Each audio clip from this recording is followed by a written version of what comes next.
Los principales elementos implicados en la expresión emocional son cejas, frente, párpados, mejillas, labios y barbilla, así como los músculos implicados en los gestos. La alegría es una de las emociones que mejor se reconoce en la expresión facial.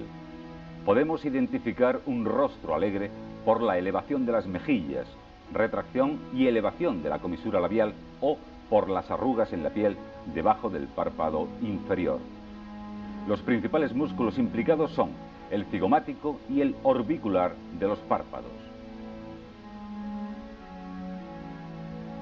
La ira se manifiesta mediante un descenso y contracción de las cejas, dispuestas en posición oblicua, párpado inferior tensionado, labios tensos o abiertos en ademán de gritar, así como mirada prominente.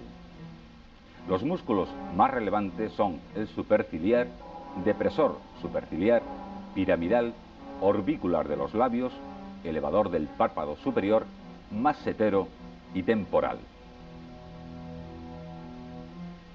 La expresión de pánico o terror se caracteriza por ascenso y contracción de las cejas, elevación de los párpados superiores e inferiores y tensión de la boca, que incluso puede aparecer abierta. Los músculos responsables de esta expresión son el frontal, superciliar, depresor superciliar, piramidal, orbicular de los labios y elevador del párpado superior. La tristeza es una de las que presenta mayor variabilidad en su expresión facial y cuyo reconocimiento suele ser más impreciso. Se puede distinguir por una disposición de los ángulos inferiores de los ojos hacia abajo, piel de las cejas en forma de triángulo y descenso de las comisuras de los labios, que incluso pueden estar temblorosos. En este caso, los músculos de mayor relevancia son el frontal, superciliar, piramidal y mentoniano. Un rostro de sorpresa se caracteriza por una elevación de las cejas, dispuestas en posición circular, estiramiento de la piel debajo de ellas, párpados abiertos, superior elevado e inferior descendido y descenso de la mandíbula. Los músculos que ejercen mayor influencia en la configuración de un rostro de sorpresa son el frontal, elevador del párpado superior, massetero, temporal y pterigoideo interno. Lo que caracteriza a una expresión de asco o repugnancia son una serie de arrugas en la nariz, elevación asimétrica de la comisura del labio y descenso del labio inferior. La musculatura implicada en estos gestos corresponde al elevador del ala nasal y labio superior, triangular de los labios, massetero, temporal y pterigoideo interno. Pero los músculos faciales o los gestos de la cara no son las únicas variables relevantes en el reconocimiento de la expresión facial de las emociones. Existen otras variables que afectan a dicho reconocimiento. La expresión facial también se aprende y hay una serie de factores especialmente relevantes en este aprendizaje. Así, las características de la situación en la que nos encontremos hace que una misma expresión facial, caracterizada por unos gestos específicos, se reconozca como felicidad o sonrisa triste o incluso miedo, o las expectativas que tengamos acerca de la emoción que está experimentando una persona. Así, si sabemos que Juan está realmente satisfecho por haber conseguido un meritorio ascenso en su trabajo, atribuiremos la expresión de su rostro a una serena felicidad. Pero si pensamos que Luisa está muy deprimida por un reciente fracaso amoroso, entenderemos la expresión de su rostro como infelicidad o como sonrisa triste. Sin embargo, en ambos casos los gestos que aparecen son muy similares. Es la información que tenemos de dichas personas la que determina el reconocimiento de su expresión emocional. Hemos visto cómo tanto la expresión como el reconocimiento de las emociones se producen por el concurso de una serie de variables fisiológicas. No obstante, el aprendizaje ejerce un papel de extraordinaria relevancia en estos procesos, variables ajenas a las propias anatómicas, que no son innatas, sino adquiridas y características del contexto en el que se producen, afectan tanto a la expresión como al reconocimiento de las emociones. La forma de expresar las emociones también está sujeta al aprendizaje. Aprendemos a manifestar las emociones con una serie de gestos culturalmente característicos, incluso particulares o propios. Podemos manifestar la emoción con mayor o menor vehemencia y variar dicha expresividad en función de la situación en que nos encontremos. Disimular una emoción o aparentar otra que no corresponda con lo que pensamos, sentimos o pretendemos realizar. ¿Nosotros cómo conseguimos primero creer nosotros en eso? Creer en lo que vamos a expresar, buscando nuestra verdad, buscando en nuestro recuerdo, en nuestras sensaciones, en nuestros deseos, en nuestros temores a veces, en nuestras experiencias, una verdad que soporte el mecanismo de la expresión, o sea, que algo interno, profundo, surge y es comunicable.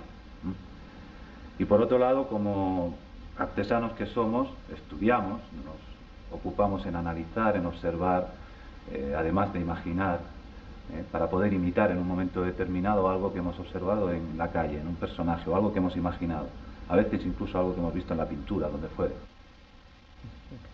En ocasiones puede ser extraordinariamente peligroso o desaconsejado desvelar reacciones afectivas determinadas. Pensemos en este jugador de póker que ha conseguido una excelente combinación de naipes. Sería poco inteligente por su parte manifestar claramente alegría, de forma que, si quiere sacar provecho de esta situación, deberá intentar que el resto de participantes en el juego no adivinen la emoción que le embarga. Es aconsejable en ciertas ocasiones controlar de forma voluntaria la expresión facial de la emoción. La expresión facial que se manifiesta en un momento determinado coincide con la experiencia interna, con los pensamientos actuales o con las intenciones conductuales. ¿Se trata de una expresión verdadera o, por el contrario, no coincide con los otros sistemas de respuesta de la emoción y es una expresión falsa? Esta cuestión primordial es lo que ha llevado a un grupo de investigadores, entre los que podemos destacar a Paul Ekman, y a su equipo a intentar descubrir cuáles son los indicios que pueden facilitar la discriminación entre las expresiones faciales genuinas y las falsas. Según estos autores, las expresiones emocionales genuinas comportan un patrón de acción motora involuntario. Las mentiras, por el contrario, se producen bajo control voluntario y consciente. Ambas pueden acontecer casi simultáneamente en la expresión facial, de forma que el rostro es capaz no solo de reflejar la emoción que se padece, sino la mezcla de varias emociones que acontezcan simultáneamente. Así contaríamos con una serie de hábitos motores aprendidos por normas socioculturales que sirven para modular la expresión facial o incluso para ocultar una emoción determinada y manifestar otra. Se trata de las reglas de exposición que se presentan en contextos de interacción social y desaparecen cuando se observa la expresión facial en privado. Respecto a la forma en cómo solemos simular diferentes emociones, dos son las técnicas más destacables. Seguir una serie de instrucciones en las que se indican los movimientos precisos que se han de ejecutar hasta que quede configurada la expresión, o intentar revivir la propia experiencia emocional rememorando vivencias anteriores propias de la reacción afectiva que queremos expresar, es decir, utilizando la técnica de Stanislavski. Las diferencias más evidentes entre una expresión genuina y una simulada son: la expresión simulada suele ser asimétrica. Se trata de una expresión más marcada en una mitad de la cara que en la otra. Tal actividad unilateral suele ser indicio de una expresión facial que simula una reacción emocional ausente. La duración excesiva de la expresión facial es signo de falsedad. Una expresión genuina es de unos pocos segundos o incluso menos. Otros elementos relevantes son el tiempo que tarda en aparecer una expresión después de producirse el estímulo que la provoca y el que tarda en desvanecerse. La expresión facial genuina se sincroniza con otros signos de expresión emocional, como movimientos corporales, conducta verbal, etcétera, etcétera. No todos los ademanes faciales deben identificarse con una emoción en concreto. Existen múltiples gestos que no se corresponden con reacción afectiva alguna. Se trata únicamente de señales de conversación, gestos que sirven para enfatizar aspectos de la comunicación o se utilizan como apoyo a consideraciones sintácticas. Como hemos visto, las emociones tienen varios efectos fisiológicos, cognitivos y uno de los más importantes, el conductual. Aquí se encuadra la expresión de las emociones. Tiene como objeto la realización de comportamientos relacionados con la supervivencia y la comunicación de nuestros sentimientos a otras personas. La expresión emocional es innata y heredada evolutivamente. Por ello, es compartida por todas las culturas y edades.